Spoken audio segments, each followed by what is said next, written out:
Agora são 7h40 e vamos conversar com o professor do Instituto de Economia e pesquisador do Centro de Estudos Sindicais e de Economia do Trabalho, ambos da Universidade Estadual de Campinas, a Unicamp, Márcio Postman.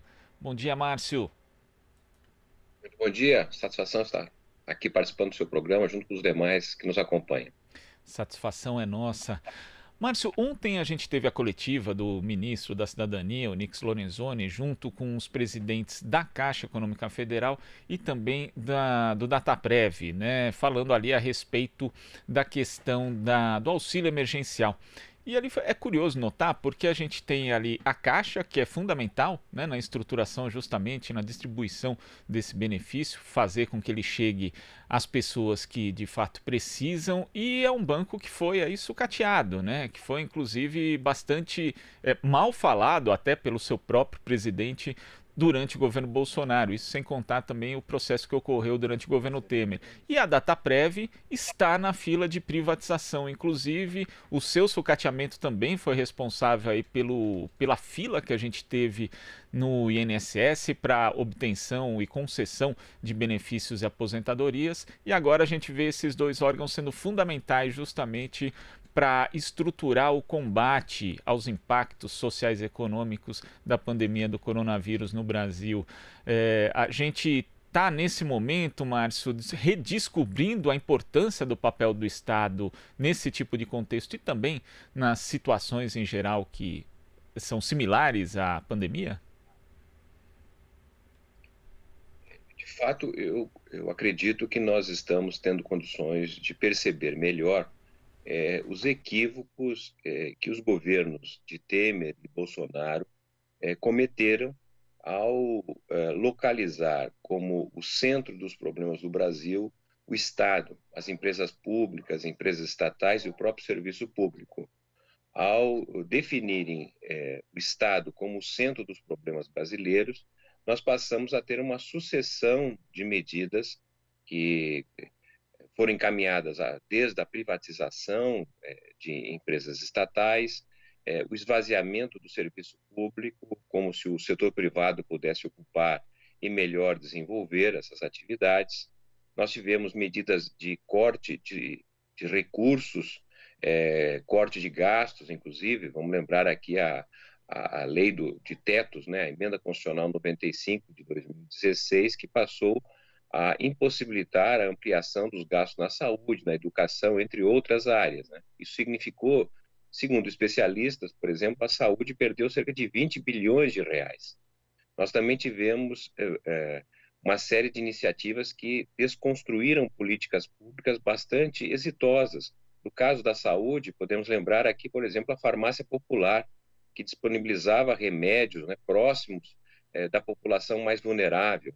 Nós também praticamente destruímos a experiência do programa Mais Médicos, né, que possibilitava em diferentes cidades, localidades, comunidades pobres do país ter acesso e a presença de um profissional qualificado para poder dar conta de problemas de saúde pública.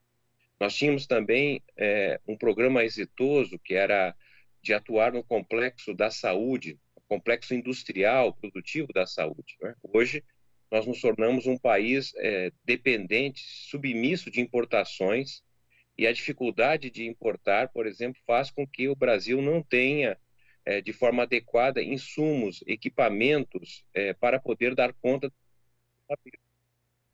Nesse sentido, e há um certo reconhecimento neste equívoco que foi colocar o Estado como centro dos problemas.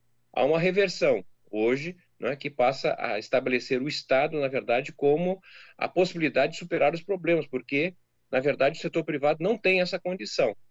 Espero que essa iniciativa de colocar o Estado como o líder na solução dos problemas não seja só temporário, e uma vez superado o problema grave da pandemia, a gente volta à situação anterior, que é uma situação que está demonstrada a sua ineficiência total.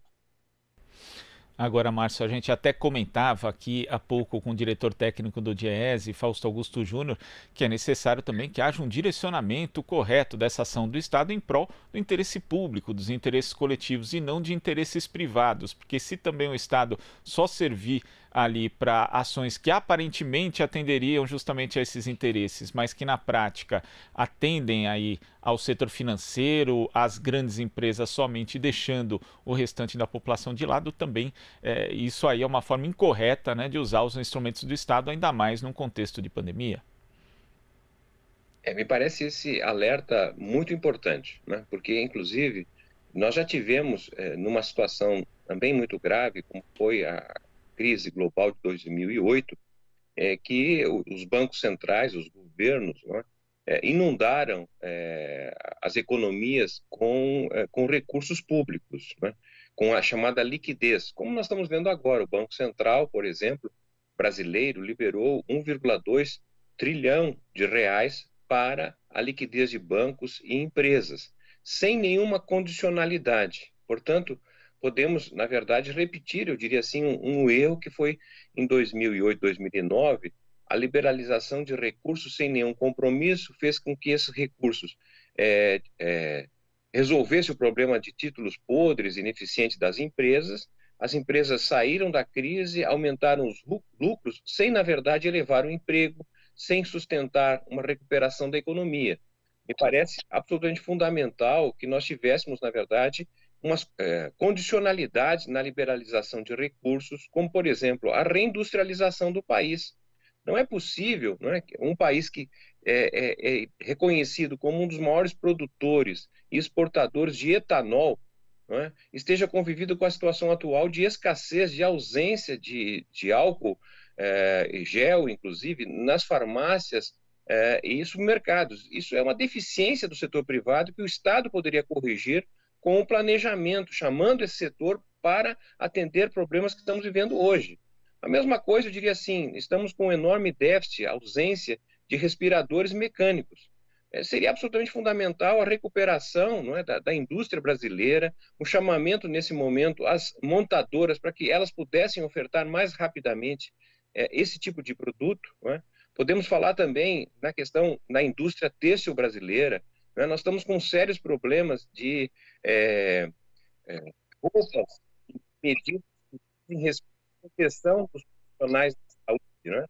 Faltam máscaras, faltam luvas, enfim, uma infinidade de produtos que certamente a indústria têxtil poderia ofertar muito rapidamente se houvesse esse chamamento, uma indução dos recursos para recuperar a base industrial brasileira. Poderíamos também chamar atenção na indústria farmacêutica, né? A questão dos remédios, por exemplo, insumos. Tudo isso o Brasil pode produzir, já produziu no passado internamente, sem depender do exterior. Por isso que é fundamental, ao meu modo de ver, esse alerta. Os recursos que estão sendo disponibilizados não podem ser apenas para superar problemas de empresas ou bancos, não é? Para continuar se acumulando lucros sem reverter, na verdade, em algo concreto para o Brasil. Por isso que a crise nos coloca em dificuldade, mas também abre a oportunidade de nós construirmos um outro projeto de país. Um projeto que, de certa forma, reorganize o setor produtivo para atender às necessidades do povo brasileiro. Márcio, agora a gente vai à participação de Marilu Cabanhas, que apresenta aqui conosco o Jornal Brasil Atual, está trabalhando remotamente, atendendo as recomendações aí da Organização Mundial da Saúde. Oi, Marilu. Oi, Glauco. Oi, Postman. Bom dia. Prazer em falar com você, Postman. Bom, Postman, Também. eu quero repercutir com você aqui, tudo bom? Quero repercutir contigo aqui a fala do ex-presidente Lula. Ele teve num debate ontem, né, com o governador do Piauí, Wellington Dias, também com o deputado federal Paulo Pimenta e com o ex-ministro da Saúde, Alexandre Padilha, né? E ele disse, você já tocou essa questão também, da questão da indústria brasileira, ele falou também, e ele disse o seguinte, né, que o governo está tratando essa crise como se fosse uma qualquer.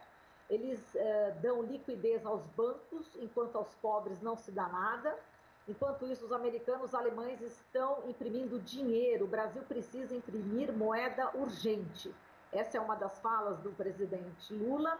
A outra de que a verdade é que hoje falta tudo nesse país, de testes a investimento em pesquisa, na busca por uma vacina para essa doença. E o pior, falta dinheiro para o pobre, que hoje corre o risco de morrer no Brasil como o indigente. Como você diz, né, Postman, o governo não sabe, não conhece o pobre do Brasil, ele não tem noção exatamente do que acontece na realidade, né? Repercutindo aqui a fala do ex-presidente Lula e também o fato que você sempre fala, que realmente esse governo não conhece o pobre. Né?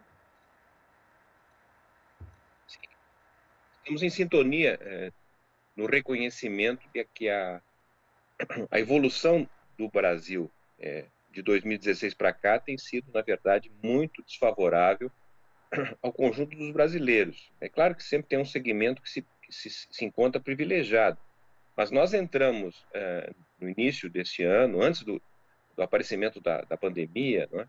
Com a renda média dos brasileiros 7% abaixo do que era em 2014. Então já entramos relativamente muito mal e poderemos sair ainda pior, dependendo justamente da forma com que está sendo conduzido a política para enfrentar o coronavírus. Né? O balanço que temos até o presente momento é que a cada R$ 10 que o governo libera e anuncia, R$ 8 vai para praticamente o andar de cima da sociedade. E somente 2 têm ido para o andar de baixo.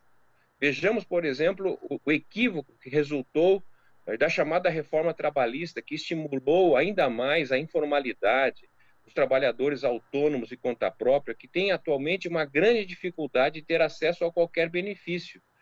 Isso é uma demonstração dos equívocos que nós cometemos no passado e que, portanto, precisamos corrigir isso. Precisamos olhar para frente, que tem o pós-crise, e o pós-crise vai depender de como nós estejamos agora enfrentando. Aparentemente, as medidas tomadas pelo governo levam, inclusive, a um aumento ainda maior da desigualdade. Isso é trágico para um país que já é muito desigual. Nós podemos resolver, aperfeiçoar isso, e por isso é fundamental, eu diria assim, um projeto que trabalhe não apenas com a emergência, que é básica, mas também olhe o médio e longo prazo, um projeto de saída da situação atual que nós nos encontramos.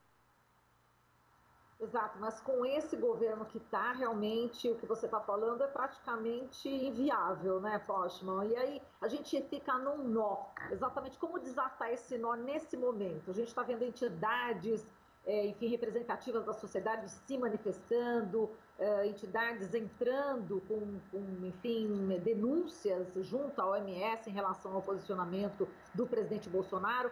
É um nó de difícil desatar, não é isso? Não há dúvida que nós estamos diante de uma complexidade, mas eu vejo, na verdade, esta situação como antecipando algo que talvez somente se realizasse nas eleições de 2022. Eu tento perceber que há, de certa maneira, a formação de uma nova maioria no país, né? Que não é uma maioria a favor ou contra este ou aquele partido ou governo. Na verdade, é uma maioria a favor de uma sociedade civilizada, né? Em detrimento da barbárie. Né? Por isso que me parece uma oportunidade bastante interessante, em nome de uma civilização, digamos assim, não é? O estabelecimento de algo que possa, na verdade, garantir o enfrentamento melhor da situação que nós nos encontramos hoje, porque, de fato, o Brasil precisaria, não é, de um comando que cooperasse, que articulasse o poder executivo, o judiciário, legislativo, né, que articulasse os governadores, os prefeitos, a sociedade civil, os empresários, porque, de certa forma, estamos numa calamidade pública, e a calamidade exige uma reação coordenada, articulada, cooperada. Lamentavelmente, nós não estamos vendo isso, né? Porque há um distúrbio, uma tensão, uma disputa por narrativas de quem será a culpa, talvez, aí no momento seguinte. Né? Mas, por outro lado, pelas pesquisas, inclusive, se percebe justamente uma maioria na sociedade que não quer retrocessos, né? Uma maioria que poderia sustentar perfeitamente uma outra perspectiva. E é nesse sentido a carência do Brasil hoje, digamos assim, de uma centralidade que pudesse viabilizar essa convergência. Esse é o papel, digamos assim, dos partidos, das instituições, das lideranças, porque é nesse momento que um país identifica quem de fato está a favor das maiorias, da população mais carente, em detrimento dos privilegiados. Perfeito. É como se diz nesse documento, né, de 6 entidades muito importantes, CNBB, OAB, Comissão Arnes, temos que ter agora o coro dos lúcidos, né?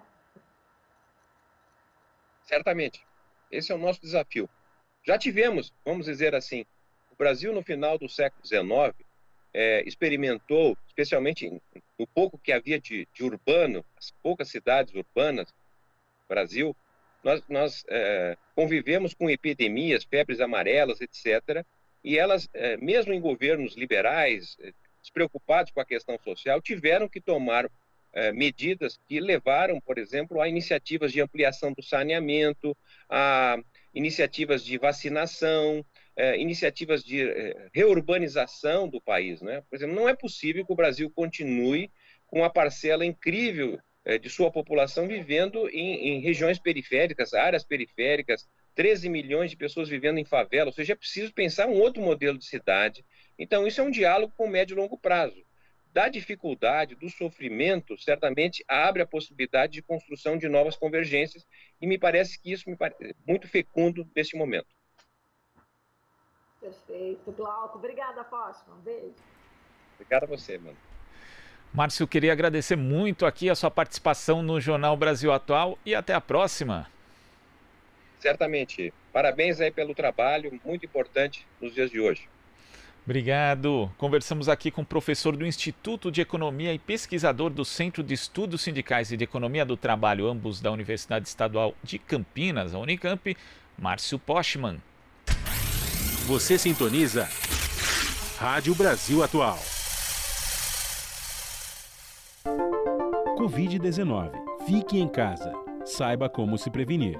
Evite ficar em contato próximo a pessoas com febre e tosse. Evite aglomerações e procure um serviço médico se apresentar sintomas graves como febre, tosse e dificuldade de respirar. No momento, não há recomendação para uso de máscaras para a população no geral. Quem estiver saudável não precisa se preocupar com isso, mas todos devem sempre fazer a higienização das mãos com água e sabão ou álcool gel e evitar contato com mucosas de nariz, boca e olhos. São cuidados simples, importantes e que devem ser frequentes para prevenir doenças contagiosas. Uma campanha da Rede Brasil Atual, TVT, Brasil de Fato e Rádio Brasil Atual. Imprensa contra o vírus.